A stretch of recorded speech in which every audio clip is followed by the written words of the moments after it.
Hey amigos. Yeah, I know, long time no see.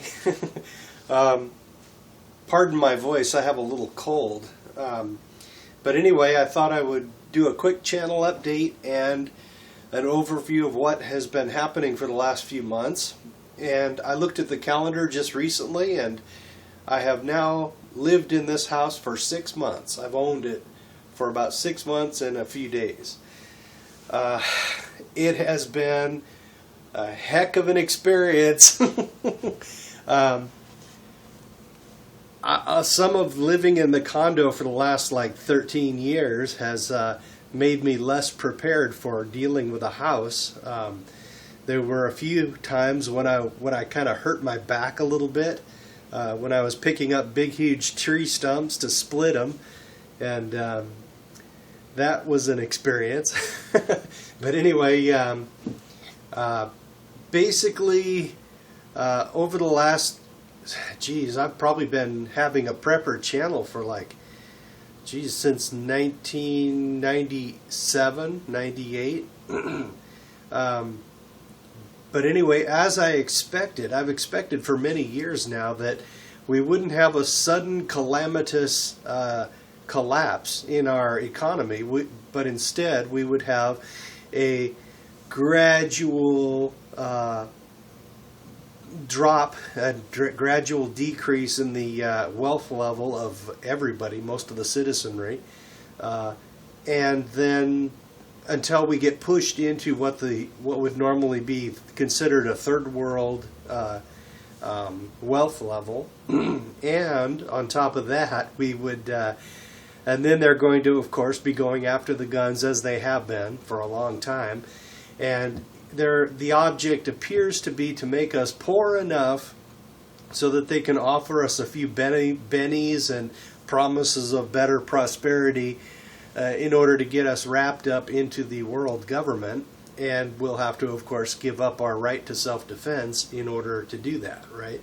And, of course, all the welfare Obama people will vote for it, and the rest of us, we're just going to have to hold on to this tiger as tight as we can and try to survive the whole situation. But people can survive even when things get bad, even when our right to self-defense is taken, violated. Let's put it that way. Our rights can't be taken away; they can only be violated.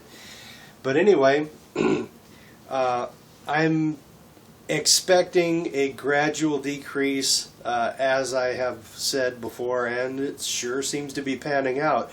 We'll see another leg down this summer as all of the Obama taxes and further inflation and everything will continue to beat on what's left of the economy. So basically, my plans are coming pretty close to, not fruition, but they're in progress. Let's put it that way. This house that I've bought has the potential to produce a lot of food and a lot of energy and a lot of, basically, I plan on moving it into sort of a homestead as time goes on. Now, this is my horrible map of my house. Here we have the road out front, and this is south, and I have a few challenges with this property. I've got some tall trees here and along this end over here, so that in the winter time I don't get that much direct sunlight in half of the property. Now, I did get rid of this cedar tree that was 3 inches away from the gutter of the house. That cost some money. I could not do that myself. I'm just not an expert. And then I had this giant, insanely huge silver maple that came out to about here. There's the trunk right there, and it was way out to here, and it shaded this entire friggin' area, and the trunk was right about there. And anyway, I got rid of that a few days ago. And all the wood's hauled off. I could have used the wood But my splitter is not capable of handling that type of wood in rounds that are that ginormous. So I just made a deal and got a decrease in the price, and they hauled the wood away as well. But I've got other wood around here. I mean, there's tons of trees and whatnot that need to be trimmed badly. And probably just the tree trimmings alone, if I have a rocket mass heater installed, for example, I could probably do a lot of my heating with just that. But for the time being, I don't believe I'm going to do a rocket mass heater. I think I will have a legal fireplace insert installed in the fireplace over here. And basically it involves having a chimney of its own within the main chimney, and then it sticks out about maybe 2.5 feet, and you can actually cook on it, and then it blows hot air into the room. It doesn't have the mass, so it doesn't retain the heat for a long time, but it does definitely heat.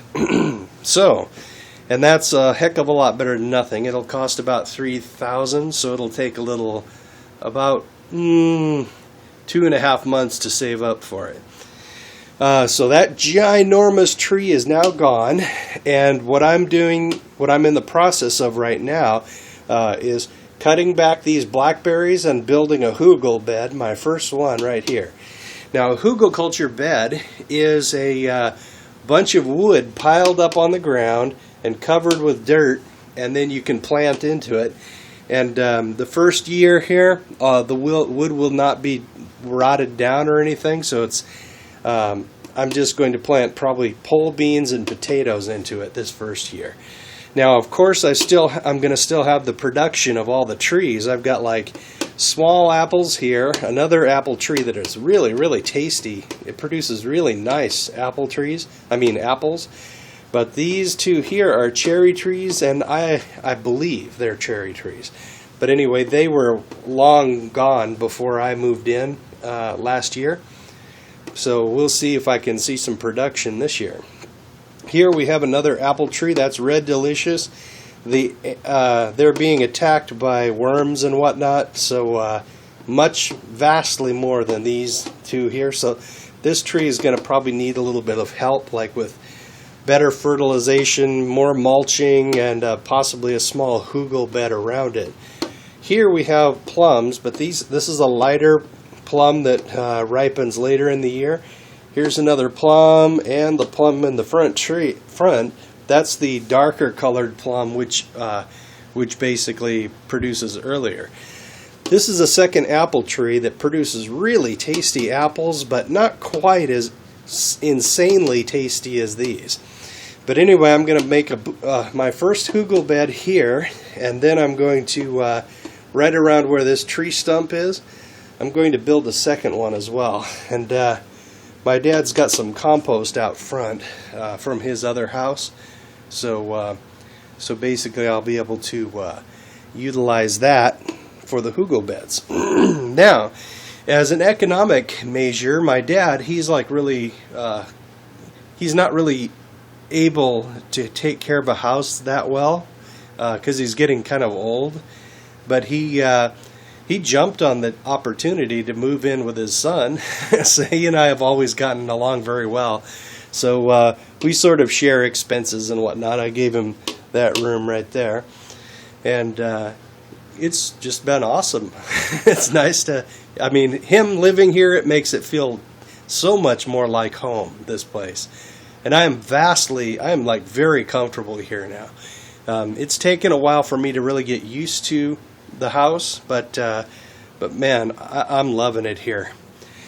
Here is my section of the 3-room shed, the giant 3-room shed, and in here I've got some preps stashed. I've got some long-term supplies, wheat, beans, and a stove, and some water, and a few other things. The object is, if my house implodes, I'd be able to camp in here if I had to. I hope not. But anyway, it's always good not to keep all your eggs in one basket. My dad, he keeps this shed or this room right here. That's going to be his workshop. He's got it all set up, his workbench and everything. That's like an extra. This is the lawnmower shed here. And then we've got a little fenced area, strangely, here, which I have managed to clear out. It was way overgrown and almost impossible to get back here, but it's now totally cleared out, and I'm raking all that stuff out and putting it on the hugel bed as well. So the object is eventually, basically I've got slope going downhill this way, and this is south. The sun comes from the south, of course, at least in the winter time, and it's sort of overhead in the summer. But anyway, so basically I'm going to begin working some soil systems in there so that it will be able to sequester some water during the wet winters, and then utilize it during the 3 really hot months of summer. And then all of this lower area here, these trees, they'll be able to rock on without any water at all. The woody beds, the hugelkultur beds, once they are rotted down a little bit and are producing and functioning, I think that I might be able to have them large enough that they will need almost no irrigation. I'll give you a quick glance around the backyard.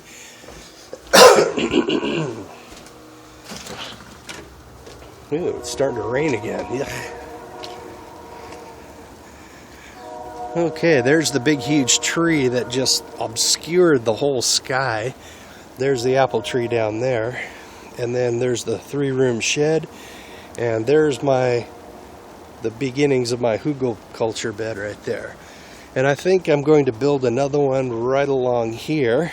I've got enough material. And I'm going to rake this stuff back because there's a lot of really well broken down soil right there. And I'm going to also recharge a few of my planters here that I had on my patio. And they will be able to produce, more readily as I'm used to having them produce. I think I'll just throw peas, and I don't think I'll do tomatoes again because I was starting to get a fungus on them. But I'll do something else, like maybe beans or possibly peas, and maybe some lettuce over here. So that's the plan.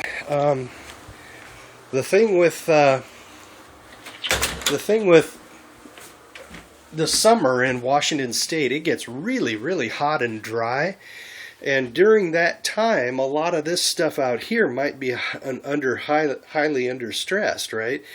But down here, you see, due to all of the shading, because of the neighbors have got some ginormous trees over here, a lot of this area here might be able to come into play for things like lettuce and spinaches and whatnot that would normally bolt if you have them up here. So I might be able to take advantage of the shade over here. That's the plan. So, yeah, I'm also planning on putting some blueberries in front, but the thing is, I just haven't gotten around to it yet. So that's what I'm planning for. So the idea is to make this place produce a good deal of food and high carbohydrate crops like potatoes and whatnot. And everything that I produce here is one less item that I have to purchase on the market. And then, so my extra money will then be able to be utilized for paying off this mortgage. And then hopefully before things get too terribly bad, this place will be paid off, self-sufficient, and then of course I've got the condo rented out already, and it's already producing a small amount of rental income after expenses. So that would be a nice little addition as well. So I'm expecting a continual decrease in the economy. My wages will not come close to keeping up with inflation, neither will anybody else's.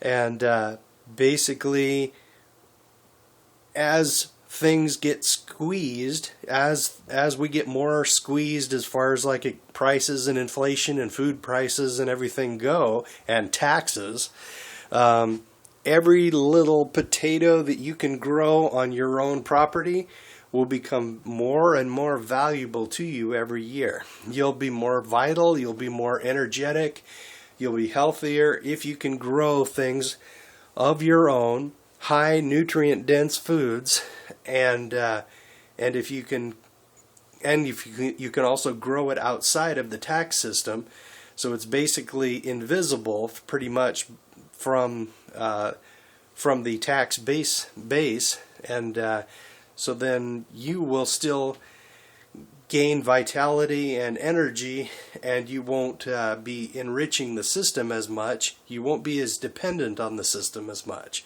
So that's my plan.